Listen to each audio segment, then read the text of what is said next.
জি 24 ঘন্টায় স্বাগত আপনাদের সঙ্গে আমি শুভদীপ।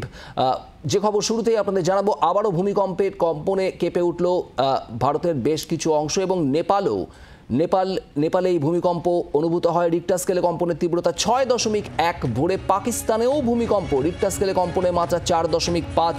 কম্পন অনুভূত হয়েছে শিলিগুড়িতেও। অয়ন ঘোষাল আমাদের প্রতিনিধি রয়েছেন আমাদের সঙ্গে। অয়ন, কি খবর পাওয়া যাচ্ছে? দেখো, এখনো পর্যন্ত ন্যাশনাল সেন্টার ফর সিসমোলজি যেটুকু তথ্য দিয়েছে তাতে নেপালের বাগমতি জেলা, সেখান থেকে 189 কিলোমিটার উত্তরে মুজফ্ফরপুর বিহারের লাগোয়া নেপাল সীমান্তে এই ভূমিকম্পের উৎসস্থল। রাত্রি 2:36 ভূমিকম্প হয়েছে। কম্পনের তীব্রতা ছিল 6.1 রিক্টার। নেপালের এই ভূমিকম্পের সব থেকে বেশি প্রভাব ভারতের যে অংশে পড়েছে তা হচ্ছে বিহারের উত্তরভাগ জেলা। বিহারের উত্তরের 15টি জেলাতে তীব্র কম্পন অনুভূত হয়েছে, যার কোনটির মাত্রা 4.1, কোনটির মাত্রা 5.7। পশ্চিমবঙ্গের দার্জিলিং, শিলিগুড়ি সহ বিস্তীর্ণ এলাকা, এখানে কম্পন তীব্রভাবে অনুভূত হয়েছে এবং সিকিমেও ব্যাপক আকারের কম্পন অনুভূত হয়েছে।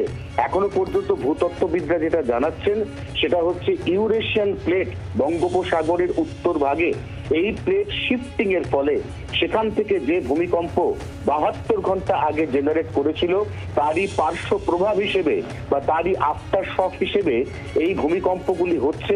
আরো বেশ কিছু কম্পনের আশঙ্কা এই ইউরেশিয়ান প্লেট লাগোয়া বিস্তীর্ণ এলাকায় হতে পারে, এমন একটা আশঙ্কার কথাও উড়িয়ে দেওয়া যাচ্ছে না।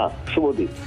অয়ন, ধন্যবাদ। অর্থাৎ আরও আফটার শকের আশঙ্কাও থাকছে। ভূমিকম্পে কেঁপে উঠেছে নেপাল, সেখানে রিক্টার স্কেলে কম্পনের তীব্রতা ছিল 6.1। নেপাল এবং বিহার সীমান্ত বরাবর এলাকাতেই কম্পনের উৎসস্থল বলে জানা যাচ্ছে।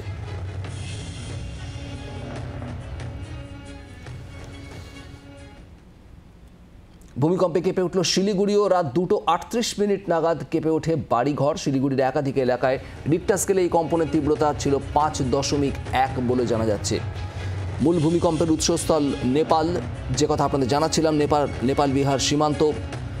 আর এর জেরেই কম্পন অনুভূত হয়েছে একাধিক জায়গায়, বিহারের বিভিন্ন এলাকা এবং এ রাজ্যেও দার্জিলিং, শিলিগুড়ি সংলগ্ন একাধিক এলাকায় কম্পন অনুভূত হয়।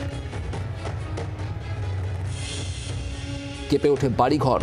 আতঙ্কিত হয়ে অনেকেই ঘর ছেড়ে রাস্তায় বেরিয়ে আসেন।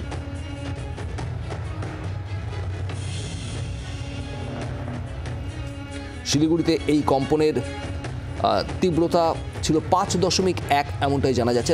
রাত 2:38 নাগাদ এই ভূমিকম্প অনুভূত হয় শিলিগুড়িতে। বাংলার আওয়াজ, বাঙালির আবেগ, জি 24 ঘন্টা।